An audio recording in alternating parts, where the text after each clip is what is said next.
welcome to Chris Parkin Shooting Sports. We've got an interesting review today, or is it in fact a test?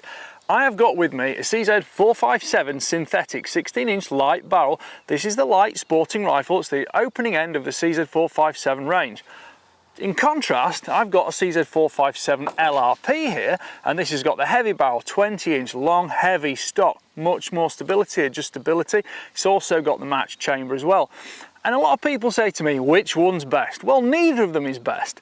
I actually own both of these rifles and I really enjoy shooting both of them, but for slightly different reasons. Now, I set them up as similarly as I can to kind of reduce the number of variables between the two of them, because we're outside, I'm shooting at 100 meters, we've got enough variability with the wind. I've specifically picked a day today where I've got winds as light as possible, sort of 3 to 5 miles an hour maximum.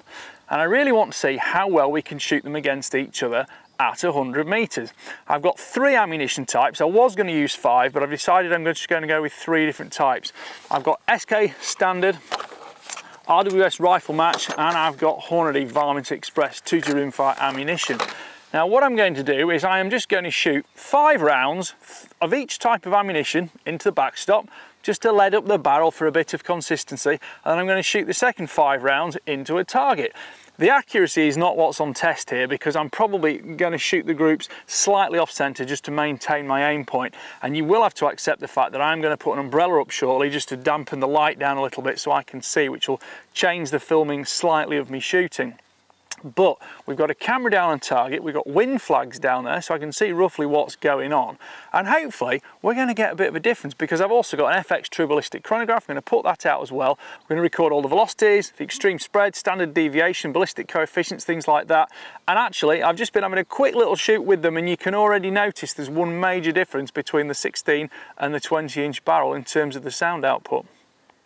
Right, stick with me. I've got to try and go through this in a long process today, so hopefully it's going to work out right.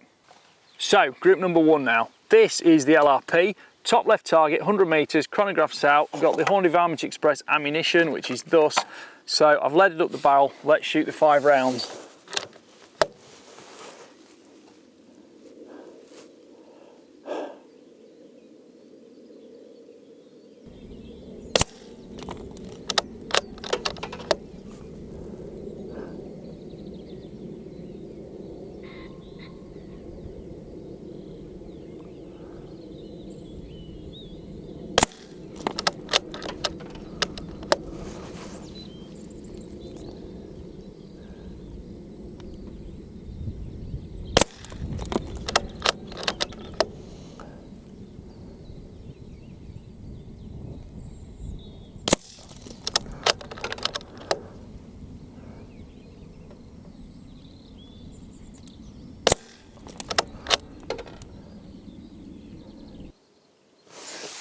Right, that is the first 5 round shot. Use the magazine in the other one now. Swap rifles. Let me just read you the data out on that one.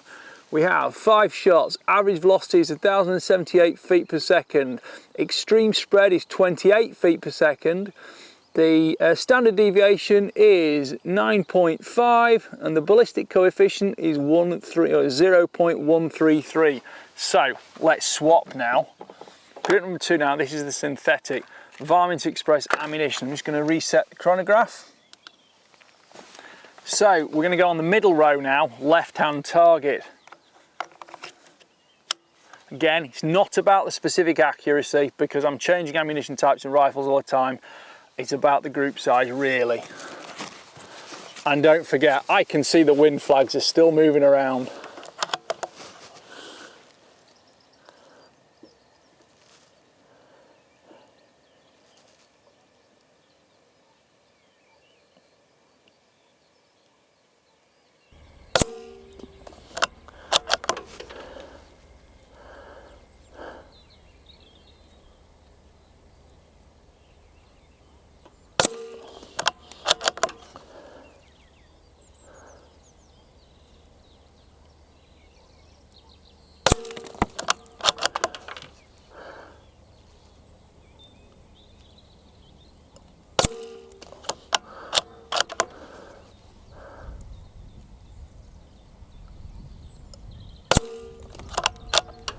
So that's 5 shots. Average speed is 1,057 feet per second. Extreme spread is 27. Ballistic coefficient is 0.131.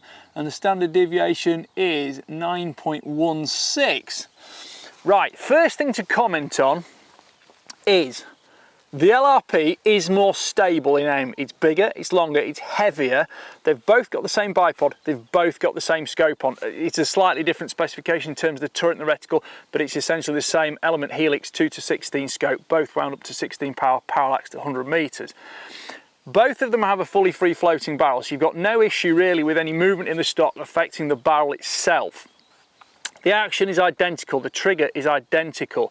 Immediately, I will say this though, the LRP has the match chamber, and when you're operating the bolt, you do notice it's a little bit slicker and faster on the synthetic, which doesn't have the match chamber, because when you're closing the bolt on that match chamber, it's a little bit tighter tolerance on the headspace, and you can just feel it just as you ease that bolt forward, just kind of squeezing the round in a little bit in position.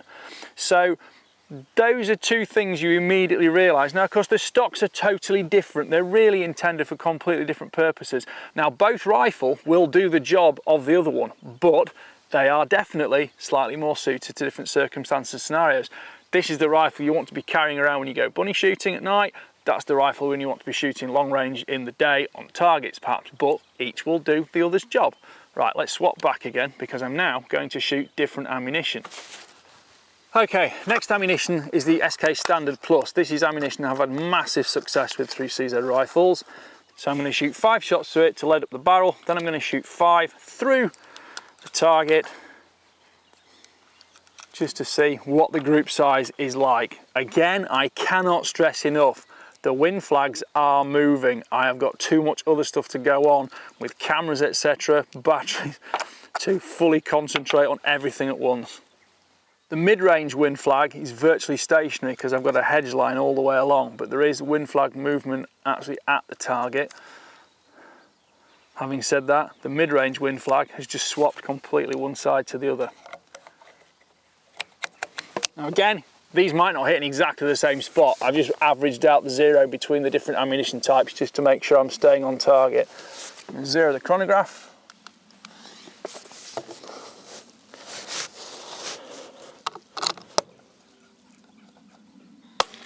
One, 2, 3, 4, 5. So I've leaded up the barrel effectively for this ammunition. Again, if you were really truly choosing one ammunition type forever, you'd clean your barrel, you'd do all that kind of thing, but this is a case of we're in the field today, we want to get this working. So, top row, centre target.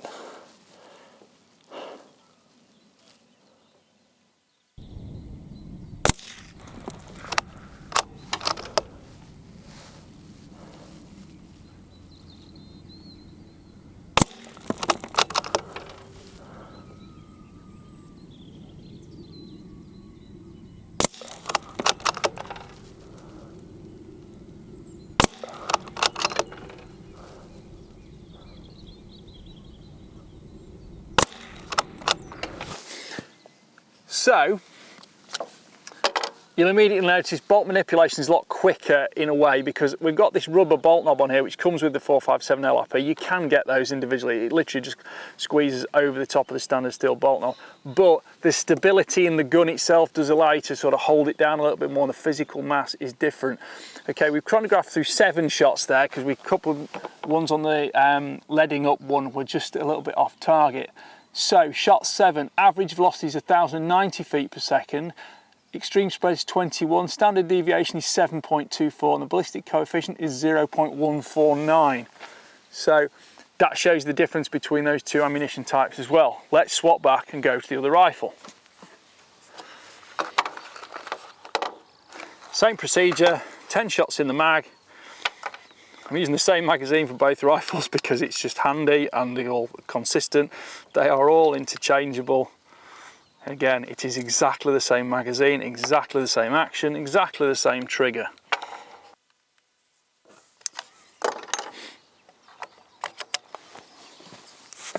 Zero the chronograph. Now you can use all sorts of different bipods, whatever suits you. I've got two 6 to 9 inch Harris bipods, so I thought I'll be consistent. I'll use the same bipod. I'm just using the same rear bag for both rifles as well. Okay, middle row, middle target. But first, 5 rounds off target, just to load up the barrel.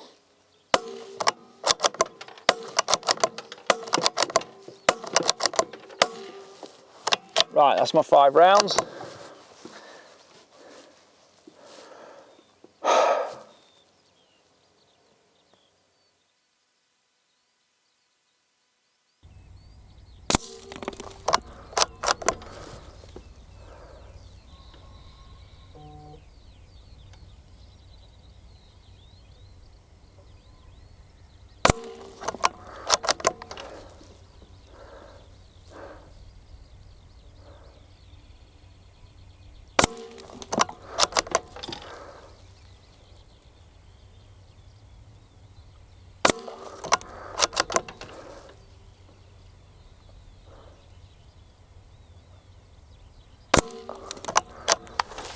Right, data on those.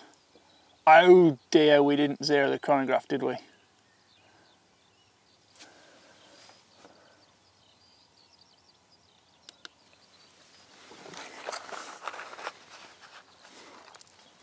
just going to put 5 through more, just to give myself chronograph readings on those.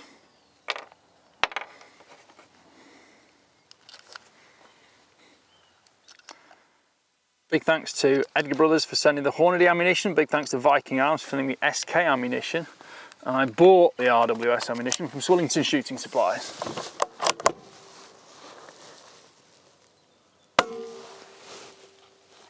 Right, just get those through on the chronograph.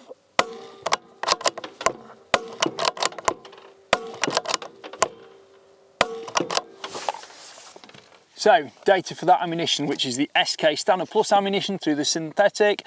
5 shots, average speed is 1068 feet per second, standard deviation is 5.23 feet per second, extreme spread is 14 feet per second with a ballistic coefficient of 0.149. Since this rifle's here, let's switch to the At-Last ammunition type. Right, this is the RWS Rifle Match. Now, if you look on my channel, there are reviews of a lot of different CZ457 rifles, and you'll see specific reviews on these two. I've actually had that 457 LRP for about 4 years. The synthetic's new to me actually, but I have bought it because I want to keep it, because it represents, you know, one of the finest rifles you can imagine using, to be quite honest. This ammunition is a little bit slippery, and it's harder to load because my thumbs are getting really greasy on it and it's difficult to push it into the magazine. Because obviously you need to pop them in and slide them back, but the actual ammunition itself gets really greasy, the RWS. Right, zero the chronograph, put 5 rounds in the backstop.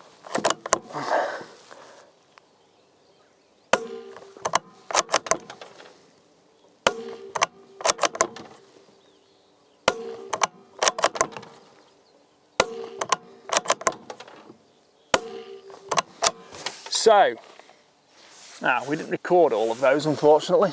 A little bit on the chronograph here. Let's give that a nudge.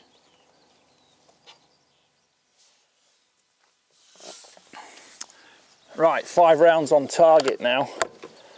Let me think now. This is, middle row, right hand side.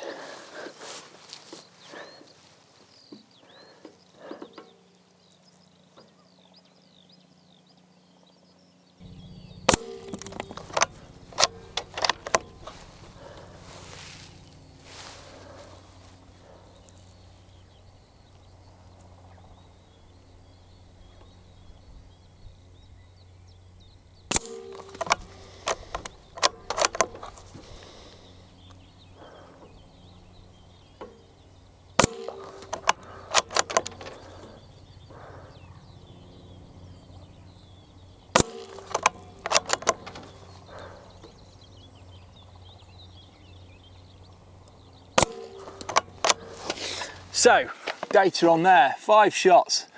Average is 1,053 feet per second. Spread is 14 feet per second. Standard deviation is 4.84 feet per second. Ballistic coefficient is 0.154. So that is a little bit better in terms of its BC. I shall load this mag while I'm talking to you. And again, it's a 16 power, it's a max 16 power scope, which, you know, it's great for hunting with. It's not a target scope specifically, because you can obviously improve your aiming precision with more magnification. Doesn't necessarily mean that magnification is the ultimate thing to remember, and with the light conditions today I can see these bullets actually in flight. I get a quick glint of reflection off the back of them because the angle of the sun is optimum for that. It's not actually optimum for seeing the target though. Right, let's swap back now.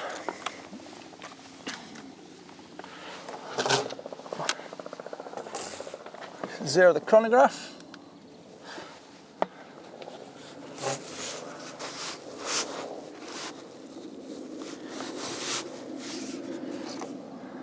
I don't think I took a photograph of that chronograph picture that time, did I?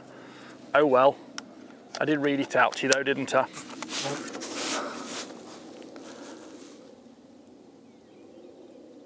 So this last group is top row because it's LRP and it's the right hand target. 5 in the backstop.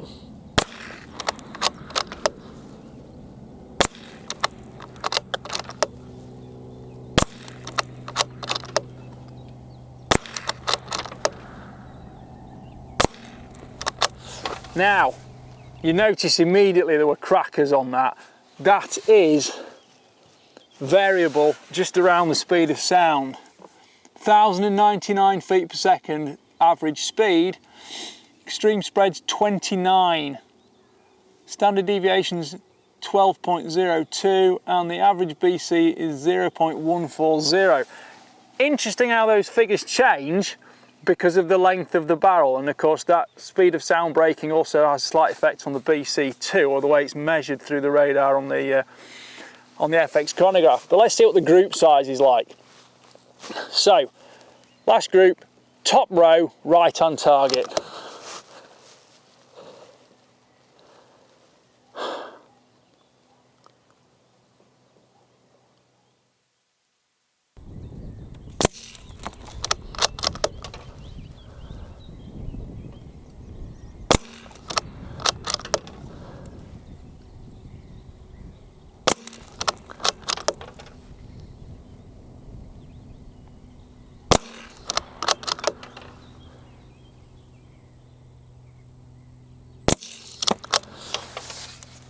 Shot number 4 made a considerably larger cracking noise on that one, but let's just read out the data on these.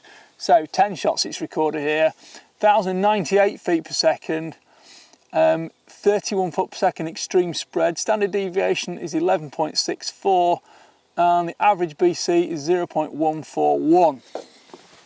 So, shall we go and have a look at the targets and see what they look like then? So here we are, just walking up to the mid-range wind flag. This is about 60 metres from the shooting position, 40 metres-ish from the target. You know, we've got a bit of breeze there, but it's fairly steady, fairly consistent. Look up to the target now. We'll see what that looks like.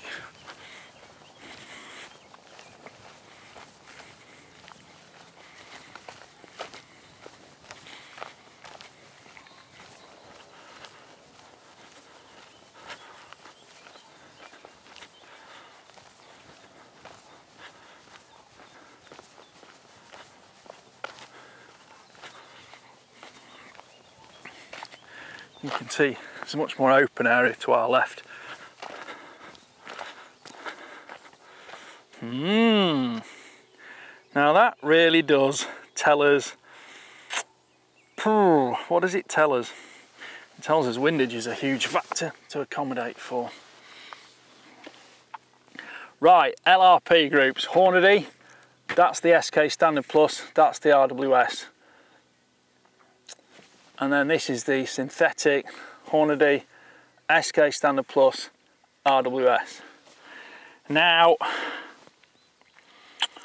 Well, I can measure these when we get away from it. I think we can discount Hornady from both in terms of the ultimate precision, but it's a more value ammunition. So the RWS is actually the most expensive, but I would go as far as to say in these circumstances and scenarios today, the SK Standard Plus has proven to be the more consistent of them both.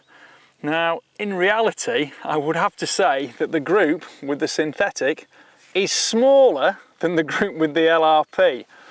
Why is that?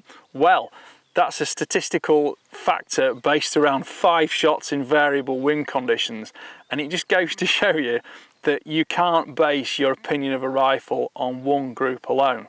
So what I'm going to do now is I'm going to go back and I'm going to shoot some more groups, but at this time I'm just going to use the SK Standard Plus, because if you look here, that really opens up with the RWS match, and that's actually probably collaborates with the fact that the noise developed was massively changeable with the speed of sound, etc., going crack, crack, crack on some of them and less on others. Through the shorter 16-inch barrel on the synthetic, it's actually a lot more consistent, isn't it? But the wind flags actually weren't changing a huge amount, certainly not enough to make that much difference on target. Right, let's go and put a new target up and let's shoot. In fact, we've got 2 targets here, so we're going to put SK Standard Plus into this one. We're going to put 10 shots into that, and then 10 shots into that one with the synthetic, 10 shots into that one with the LRP. How does that sound? 10 shots LRP, 10 shots synthetic, SK Standard Plus on both of them. Right, let's go back. Right, I will say I don't like the RWS match ammunition because it's so greasy, it's actually hard to manipulate in the magazines. It's hard to load them, and actually it's very difficult to empty them. Right, zero that chronograph.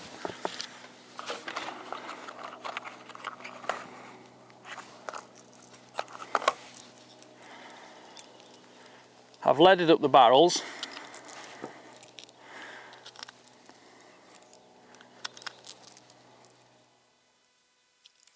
Because I think this is the most comparative ammunition between the 2 rifles. On this very, very small comparative test day. I don't normally use the word test, I use the word review because I don't believe it's a test, generally speaking, because you cannot, you know, attain laboratory standard conditions. You know, there's so many variables in shooting and it takes a long time. Certainly not something you can do on a 20-30 minute video to actually set these things up. So now, this is LRP, center target on the bottom, which on this video will come up as the left-hand target because I've moved the camera. I'm going to really take my time over these now.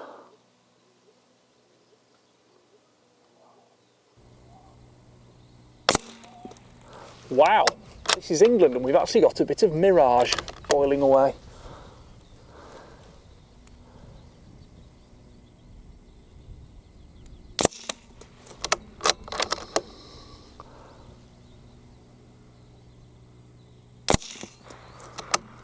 Cracker on that one.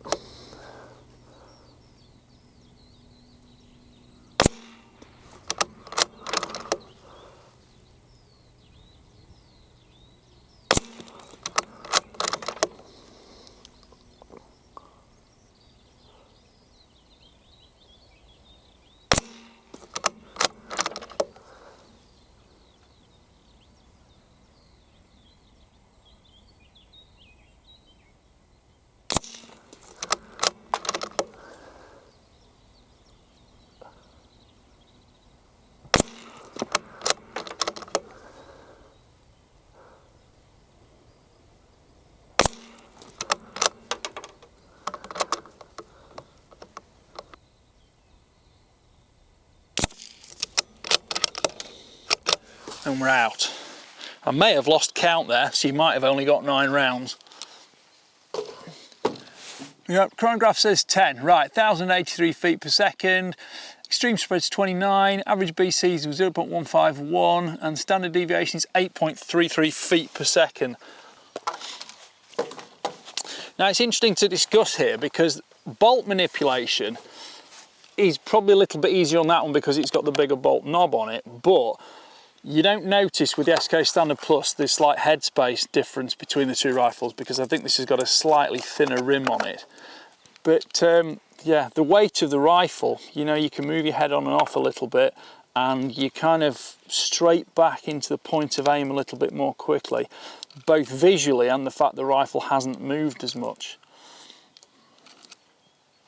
But it's not the kind of rifle you want to be carrying around on a night out lamping, or lamping. I say that, who's done lamping for years now with thermal or night vision? Right, zero the chronograph. Normally I would edit out all of this sort of additional footage, but I'm not going to on this video. I'm going to leave it all in.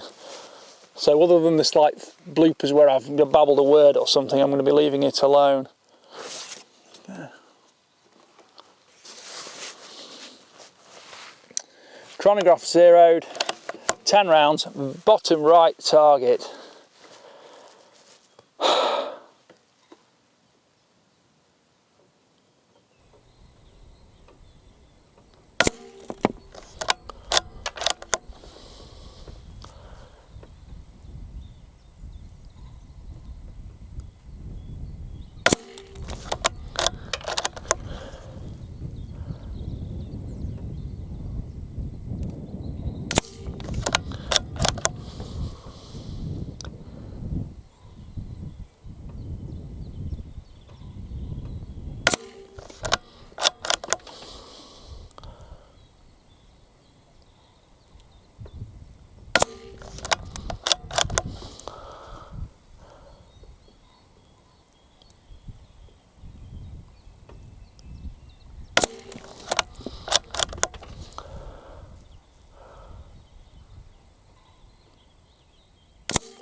So, let's go down again, have a look at the groups these two have shot. I hope this video illustrates it's actually not so much about the fundamental difference between a long and a short barrel and a heavy and the light barrel, which I would have argued for a long time is probably one of the least important things on a 2-2 rimfire rifle. It's the handling difference of the stock, the bolt, you know, everything like that. You know, another factor, I've got greasy fingers from loading all that ammunition. This smaller steel bolt knob now is a little bit slippery, and I can't load it with quite the same dexterity as the larger rubberized knob on that rifle there, on the 457, which is just the LRP, which is out of picture here.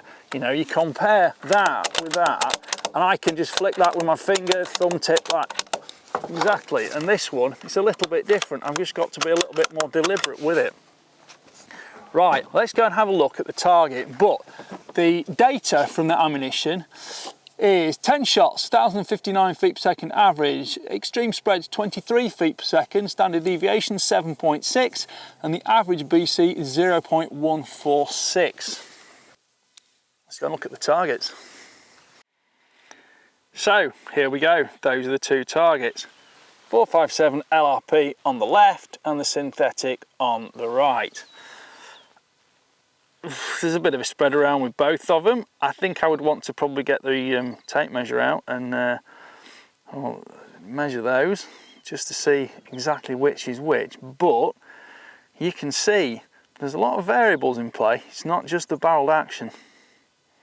Well, I hope you've enjoyed that test. Or was it a review?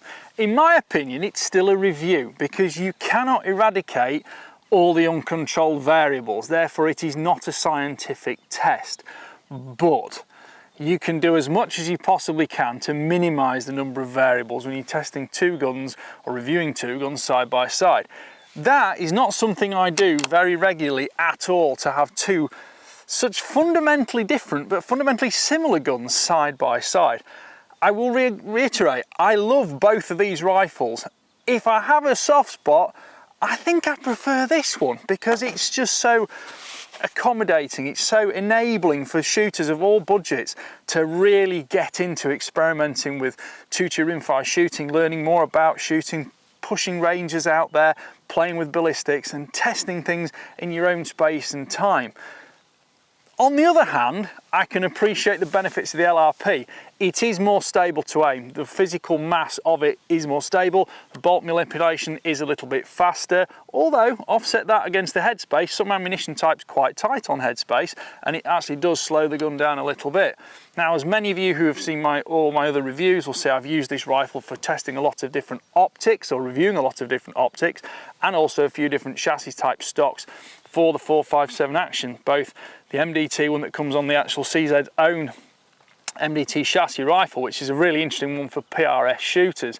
But you can see the fundamental purity of the action and the stability of the action and the longevity of the action as well, because I have just never had a problem with one, and it didn't bother me when I have an accidental dry fire or anything like that, because you ain't going to break a firing pin on one of these.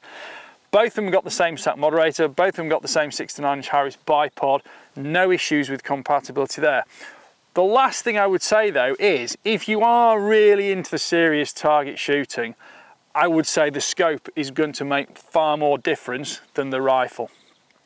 Because, for example, on the HDLR version of this Helix scope, you have got the fast adjust turrets, which you're going to want for multiple range shooting. They're both parallax adjustable, slight difference between the reticle on them, but they've both got the same aiming precision if you're comparing side by side on the same day. You've got the same optical body at the back, the ocular lens, you've got the same reticle focus, same zoom range, 16-pound magnification. But where you really notice it, especially in very bright conditions like this, and I put an umbrella up just to kind of keep the sun off my eyes, is that with more magnification on a rifle scope, you can see more of the precision with which you're aiming, and also any actual physical movement you are applying to the rifle just from your heartbeat and your breathing, whether you're pulling the trigger cleanly, squeezing the trigger cleanly straight, and whether that's having any effect on it too. But one thing I will say is that this review has, review test, I'm at it again, it has fully illustrated to me the complete reliability of the 457 action, and the fact you can get the barrel you want, and you know, there are other calibers as well, I think 17 HMR, 22 WML. You can have the caliber and chambering you want for the shooting you need to do, but in the 22LR you can look at more of the precision stocks, the way the gun handles and aims, and of course if you are out rabbit shooting, you want the light one because it's just so handy and easy to use. It's totally ambidextrous, you can shoot it either way around, you know, using it from the vehicle, on the farm, things like that, and it just gives you that great handling delight. But offset that, when you are making those precision shots and you're trying to keep in position, you know, ready on the rifle, you're watching the wind flags, which I didn't, to be fair, have a huge amount of time for today watching wind flags. That's where the LRP is the king, because it is just so much more stable and physically massive to just stay in position. You've got the adjustable cheek piece, adjustable recoil pad, and you do get a little bit more aiming comfort from it. But again, the optic, I feel, makes the most difference, and it has certainly made the most difference to me today, because having that optic, you know, I'm normally using an LRP with a big magnification optic, and I use this optic on the synthetic. Having the big magnification on the LRP shows you just how much more critically, precisely you can set the gun up to in a stable aim point, because you can see more of that movement on target. When you're just, so I say just, at 16 power, you don't see how much you are affecting, you know, the movement of the gun when you're actually aiming it. And of course, if that gun is effectively moving, even very slightly, you think you're holding it still, if it's moving very slightly, well, that bullet release point can be at all times when that barrel is in a slightly different location. So that again is a factor of inaccuracy and lowering the precision of the gun. But at the end of the day, it's horses for courses. You have to pick the optic for exactly what you need, and that's why usually target shooting scopes are usually much higher magnification than hunting scopes are, because you don't quite need that same aiming precision with a hunting scope. And don't forget, when you're in a target shooting scenario, you're very much concentrating on the precision of that aim, holding absolutely central, making sure you're squeezing your trigger truly so you're not affecting the point of aim. Whereas in a hunting scenario, generally, you're not taking shots that require quite such immediate precision repetitively. It's about making a hunting shot at suitable ethical ranges, and that means you are not always pushing the limits quite as far. Right, I really do hope you've enjoyed making that review. It's been really different for me to make it, and I've just done it all in, well, to say one take. I've been down the farm for an hour or so, and I'm trying to do it all in one go. I will measure the targets before I set it live, and I'll put a photograph on screen of the targets, the measurements of them, the group sizes at 100 metres, and which specific ammunition type did it. But in the meantime, please like, subscribe, comment, click the notification bell, and keep track of my regular uploads, because I'd like to do more videos like this, but those videos are only going to get made if you lot watch it, like, subscribe, make sure you share the videos around, comment on them, and get the algorithm running, and making sure that we can boost the popularity of the channel and the number of views we're getting to make those worthwhile. Thank you for watching. Bye for now. And can you believe it's actually sunny in Yorkshire today? Wow. So I'm back now, and I've measured all these group sizes. That top row there is the 457 LRP. The middle row here is the 457 synthetic. Now if we look at these group sizes, that's millimetre size group, centre to centre to 100 metres. This is the Hornady Varmint Express ammo. The synthetic has beaten the LRP. Column 2, we've got the SK Standard Plus. The synthetic has beaten the LRP. Column 3, this is the RWS Rifle Match. The synthetic has beaten the LRP. And then we move to the second pair, where we just shot the SK Standard Plus, possibly the most precise ones I'd shot, watching the wind flags for every shot. Well, that's the LRP, and that's the synthetic. And the numbers don't lie, do they? That is very interesting, and I have to say, I'm going to investigate more into this, because I shot them both in the same wind conditions. Okay, there's a slight variety in the fact one I shot after the other and one I shot before the other, and the wind came up, wind came down a little bit, but that is very interesting.